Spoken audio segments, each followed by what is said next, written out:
Buongiorno e ben ritrovati con l'informazione flash di New Sicilia, i principali titoli della mattina. Apriamo da Catania, dove i carabinieri hanno arrestato 2 persone per l'omicidio di Salvatore Privitera, 35enne catanese trovato carbonizzato lo scorso gennaio tra Lentini e Carlentini. Secondo gli investigatori la vittima sarebbe stata uccisa con un colpo alla nuca. Dietro il delitto ci sarebbero contrasti legati allo spaccio, contestata anche l'aggravante del metodo mafioso.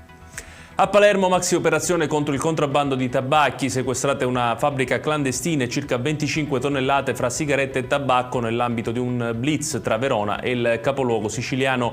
Secondo quanto emerso, l'impianto era altamente organizzato, si estendeva su circa 5.000 metri quadrati ed era in grado di produrre fino a 4 milioni di sigarette al giorno. La Procura di Agrigento ha aperto un'inchiesta sulla morte di una neonata poche ore dopo il parto avvenuto all'ospedale Barone Lombardo di Canicattì. La piccola era stata poi trasferita d'urgenza all'Umberto I di Enna, dove è deceduta, disposta l'acquisizione delle cartelle cliniche e il sequestro della salma su cui sarà effettuata l'autopsia. A Priolo Gargalo, nel siracusano, è stato invece sequestrato un serbatoio della raffineria ISAB Sud dopo una fuoriuscita di petrolio. Secondo le prime informazioni, il greggio sarebbe fuoriuscito dal tetto galleggiante dell'impianto. Gli investigatori stanno verificando anche un possibile collegamento con i cattivi odori avvertiti nei giorni scorsi fra Siracusa, Solarino e Floridia.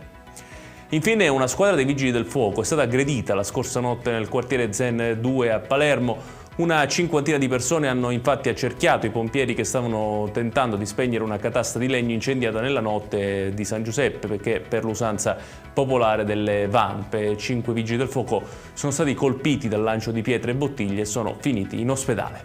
Ed è tutto per questa edizione. Tutti i dettagli su queste notizie li trovate come sempre sul nostro sito www.newsicilia.it.